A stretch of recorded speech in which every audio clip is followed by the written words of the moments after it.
Life has a funny way of getting in the way of living. You get so caught up in the chaos that you stop truly living and start just existing. You take one deep breath, carry on with whatever you're doing, and then, hours later, realize you forgot to take another. People say that's just how modern life is, but honestly, is it worth it? Sure, having everything is nice, but is it worth losing the essence of life itself? Staring at the microwave's incessant 11 o'clock display was starting to drive me crazy, especially since my headache was getting worse. After over 2 decades in Florida, you'd think I'd be used to these relentless power outages. But no. Every year, I told myself I'd invest in one of those whole-house battery systems to solve the problem once and for all, but somehow I never got around to it. It just didn't seem like a priority, especially now. When I got home that evening, I made a point not to flip on the kitchen's overhead light. Yet, even in the dark, the relentless glow from the LED lights on the appliances illuminated the room enough for me to read the newspaper. I sat there, embracing the solitude. I didn't want any interruptions. Shifting uncomfortably on the barstool, I silently cursed myself for letting Connie talk me into buying them. They were a good 4 inches too tall, lacked any decent padding, and had cost almost 40% more than the stools I had originally picked. But I'd caved, assuming I'd rarely sit on them. Maybe a quick Saturday morning breakfast at most. Who would have thought I'd end up stuck on one for over 2 hours? Certainly not me. It had been a miserable night, or morning, I guess. A glance at the clock showed it was creeping past 2:15 a.m. Between my age and my hobby as a long-distance runner, ice packs had become a necessity in my life. After pounding out a 20 to 25-kilometer run, I'd grab a couple of frozen packs from the freezer, wrap them around my Achilles tendons, and tuck another set beneath my swollen feet. As much as I despised the cold, the pain of skipping this ritual was far worse. Before I suffered through 3 or 4 brutal months of plantar fasciitis, I didn't even know what it was. But I learned the hard way how much damage cheap running shoes, overly ambitious paces, and neglecting recovery could inflict on a body that wasn't as young as it used to be. These days, my routine was simple. 10 minutes of running followed by 10 minutes of rest.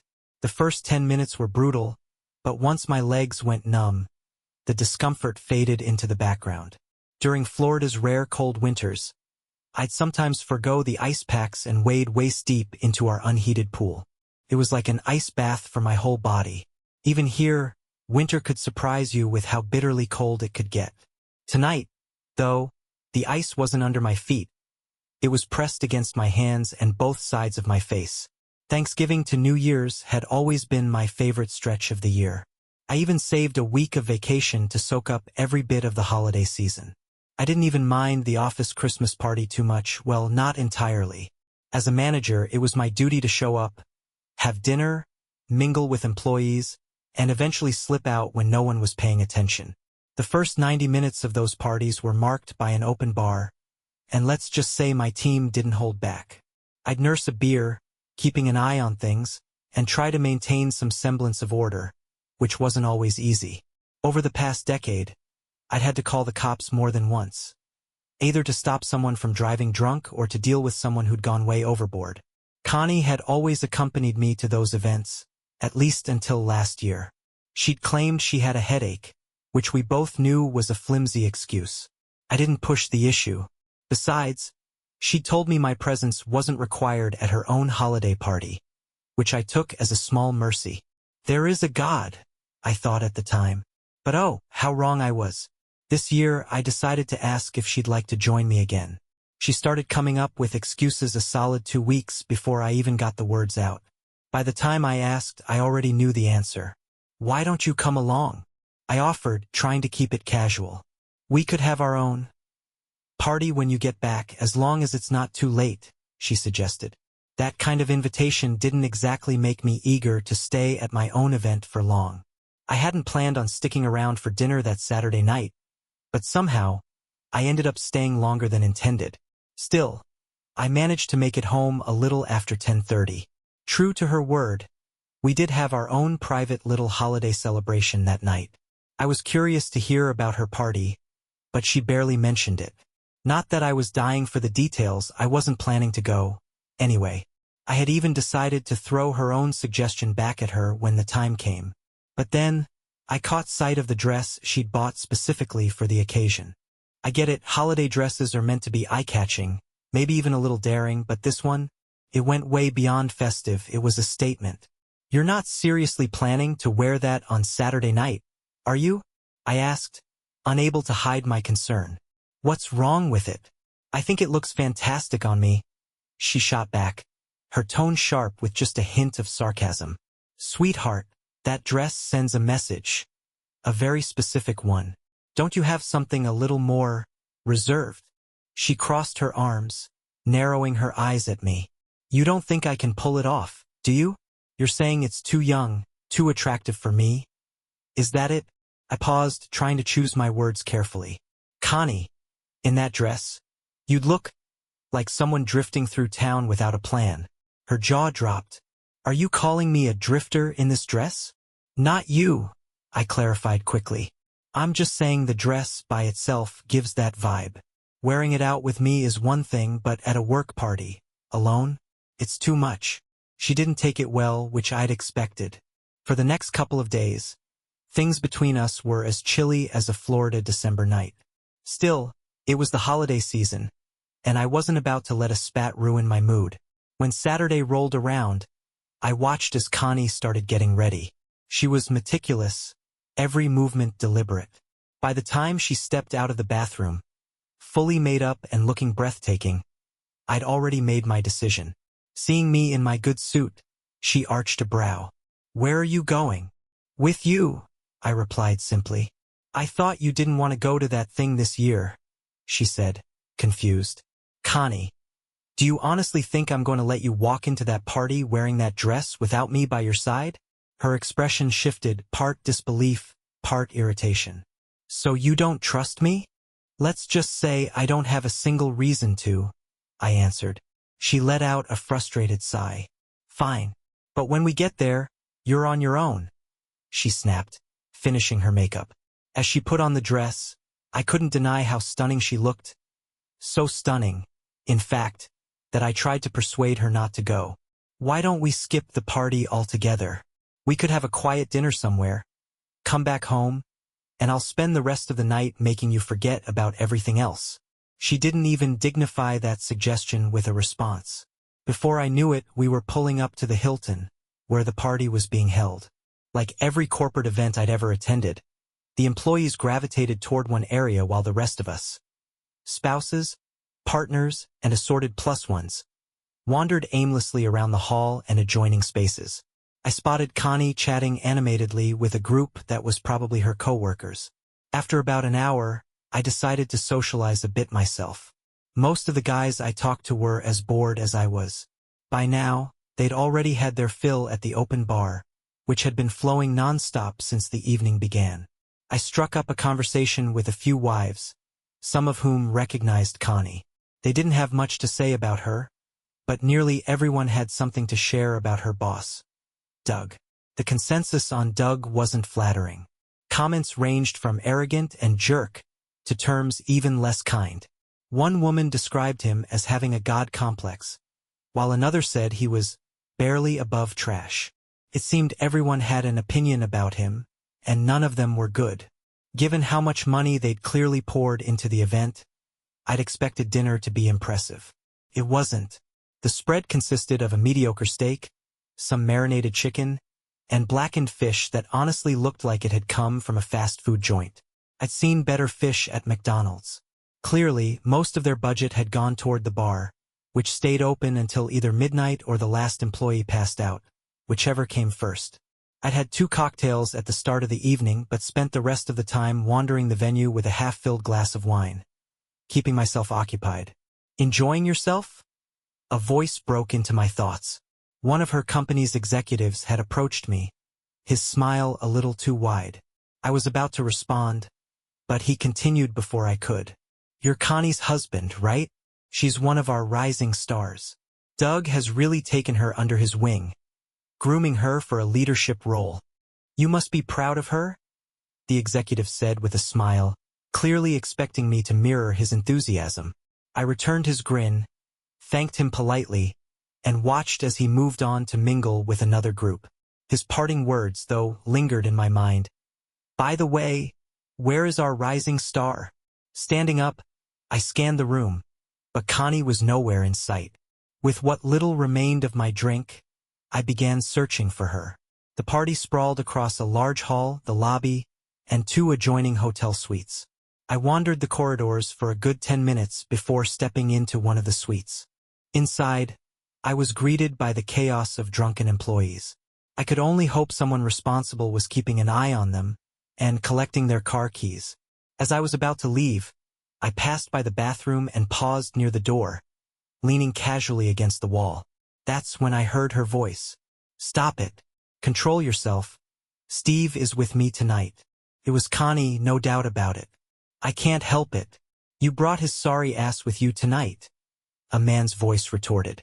"I told you, he saw the dress and wouldn't let me leave without him. That's not my fault. Who does he think he is? Your lord and protector." The man laughed, a low, mocking sound. "He's a bit late for that, isn't he?" The laugh was unmistakable. It belonged to Doug. My stomach churned as I realized my so-called rising star of a wife was climbing her way up the corporate ladder in the most humiliating way possible. Bits of their conversation filtered through the door, with phrases like, "getting rid of him," making my blood boil. An empty champagne bottle sat chilling in the ice bucket nearby. It wasn't ideal, but it would do. Doug was at least 8 years younger than me, probably 20 kilos heavier, and a good 10 centimeters taller. If I was going to act, I'd have to make it count. The door opened, and Connie walked out first, adjusting the fabric of what she had the audacity to call a dress.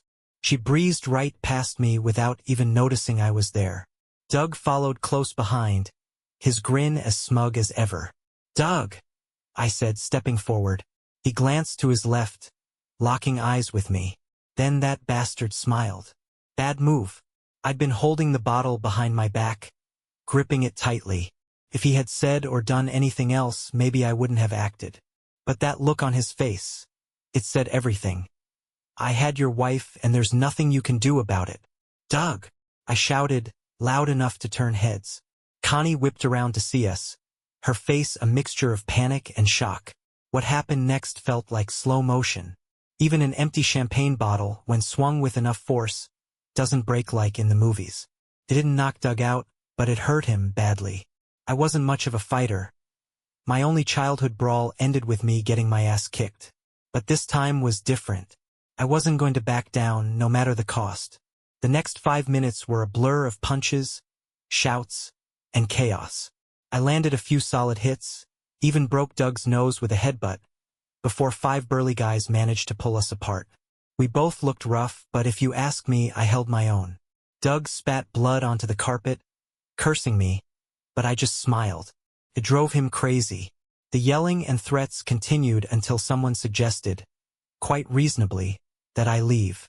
Connie stood there, mascara streaked down her cheeks, her perfect facade crumbling. "Don't come home," I said coldly. "I don't care where you go, but don't come back to my house." Hotel security escorted me to the parking lot. Nearly blind in one eye, I drove home slowly, pulled into the garage, and headed straight for the fridge. Grabbing for ice packs and a Corona, I parked myself on that damn bar stool, icing my swollen hands and waiting for the inevitable call from the police. It never came, not that night anyway. I figured it would happen by tomorrow or Monday at the latest. My vacation was shaping up to be a memorable one, to say the least. Christmas was just a week and a half away, and as usual I hadn't done a lick of shopping. But now, as a suddenly single man, it didn't seem like such a big deal. I stuck my hand in my pocket, searching for something, and found it. Doug had accused me of assault and battery, which wasn't exactly shocking. But after explaining everything to my lawyer, he made a few calls, and, like magic, the charges vanished. Apparently, Doug wasn't as untouchable as he liked to believe. Apparently, someone high up in the company's chain of command didn't want their name plastered all over a scandal. My lawyer made it clear that if they didn't handle this quietly, he'd drag their reputation through the mud in the press. A story about a husband catching his wife cheating at a corporate Christmas party? Now that would make for an eye-catching holiday headline. Doug might have been a jerk, but he was their jerk, and they'd go to great lengths to protect him. Over the following week, Connie called endlessly, dozens of times a day, but I ignored every single one. My two sons spoke to her, though, and from what I gathered, they refused to take her side. I must have done something right raising those boys.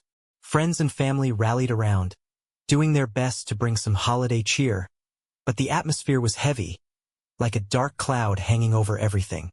It reminded me of the stale, unshakable scent of death. I decided to put all the legal mess and other headaches on hold until after the holidays. No point in ruining Christmas for everyone else just because my life had taken a nosedive. At her parents' house, Connie's mom stood by the window, watching as a FedEx truck pulled into the driveway. The driver hopped out and hurried to the front door. "Package for Connie Moore," he announced. Connie's mother signed for it, then handed it to her daughter. "This is for you," she said, her tone careful. "It's from Steve." Connie frowned but took the small package wrapped neatly in paper. As she peeled it open, a smile flickered across her face when she saw the black velvet ring box inside. But that smile vanished the moment she opened it. The box slipped from her hands, hitting the floor, and its contents spilled out. Two bloodied front teeth bounced across the tiles before coming to a stop near her father's feet. He glanced down, bent over to pick them up, and slipped them into his pocket without a word. Turning on his heel, he left his sobbing daughter behind. The day after Christmas, another envelope arrived at Connie's parents' house. Inside were the divorce papers and a letter from me. She tore it open, probably hoping to find a plea or at least some explanation. Instead, she found this. "Dear Connie, I hope you enjoyed your little Christmas gift. Doug himself would never have had the guts to give it to you, but I'm glad I could.